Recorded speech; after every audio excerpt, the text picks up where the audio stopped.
chaps, welcome back to another video. Hope you guys are doing well. If you follow me on Instagram and TikTok, you'd have seen that I've serviced the old beast, so it's all serviced. It's a bit chilly today. I've got the heated grips on, my hands were getting a bit cold in these summer gloves. I'm here today to talk to you guys about braking and what scenarios should you be using your brakes in terms of like how much, what brake, do you use all the front brake or the rear brake.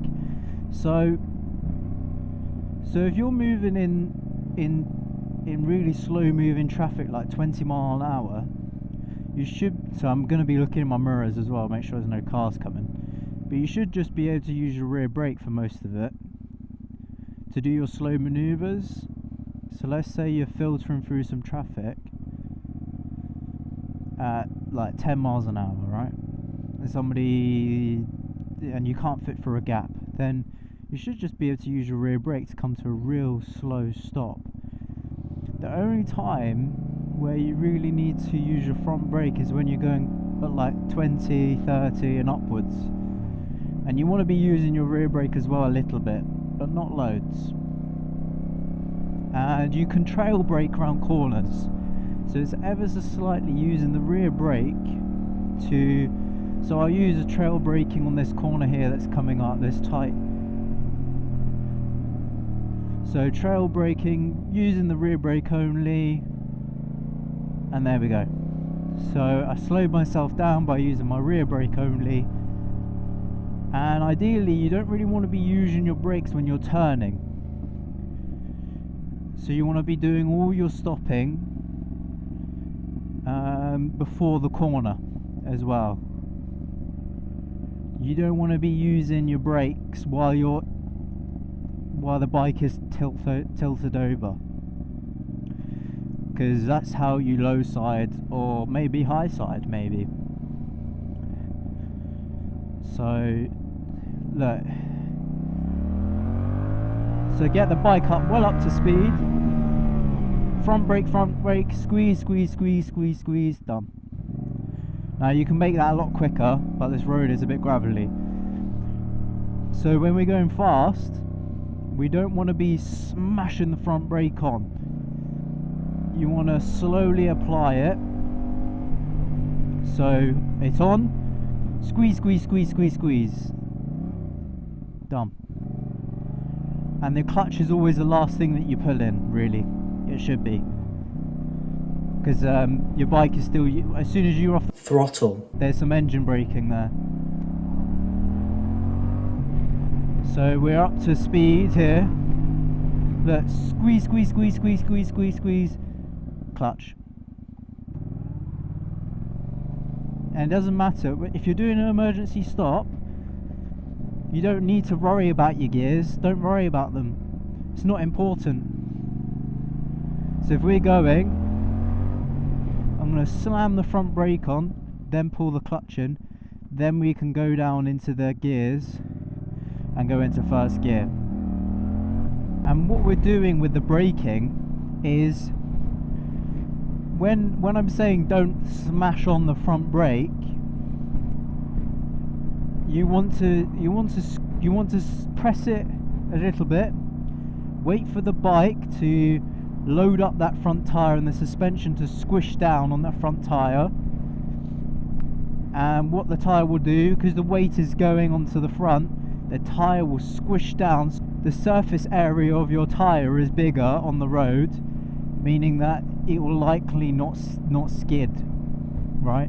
But the thing is, you've got ABS, so you shouldn't have an issue anyway. But if you want to stop as fast as possible, best thing is to not have the ABS kick in, because ABS is putting the brake off and on. So ideally you don't want that. You want to be able to just use your brake. And I think if your ABS is kicking in, then you've panic braked, or you've gone over some gravel or something. Because realistically ABS shouldn't really kick in unless you're going over gravel, or you're smashing the brake on too hard to the point where the bike doesn't get a chance to load up the weight onto the bike. In terms of the rear brake is hardly any of your braking power. The front brake is 70 or 80% of your braking capacity, so it's a lot, and that's the whole reason why bikes will have bigger disc rotors on the front compared to the rear, and it's because it is just so much more efficient for the front brake to slow you down than the rear.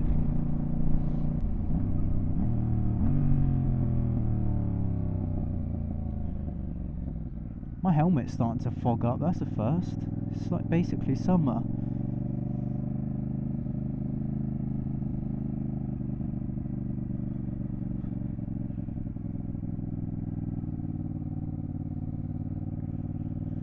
So yeah, so you want to have your bike, in terms of the front brake, you want it to load up, and then as soon as you have loaded up that front wheel and the suspension, that's when you can start squeezing really hard on that brake.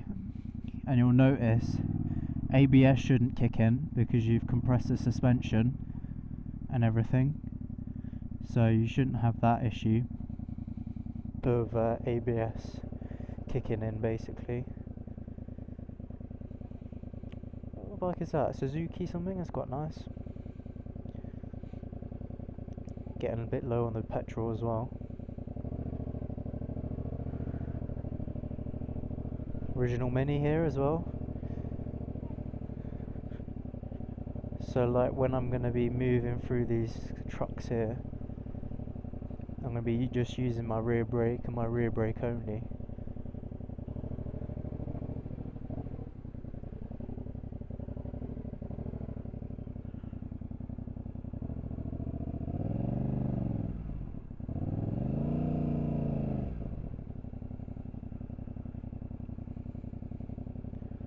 And then I'm just going to come to a nice stop with the rear brake.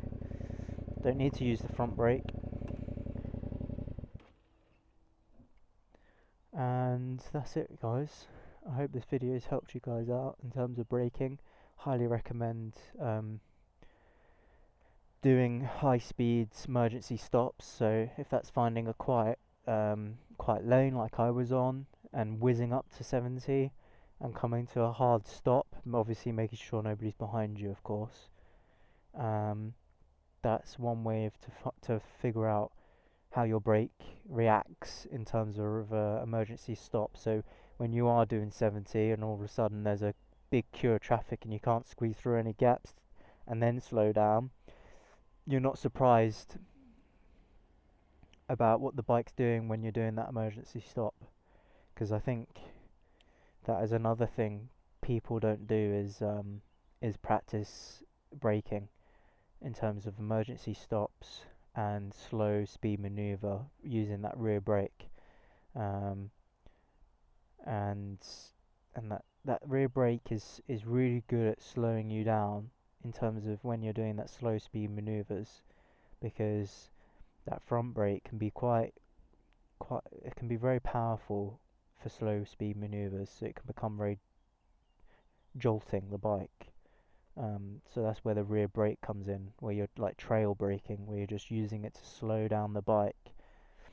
And these skills you can put on any bike, if that's a sports bike, a touring bike, a naked bike, a cafe racer, anything. Doesn't matter what engine size.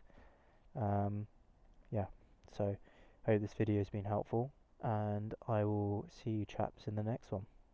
Bye-bye.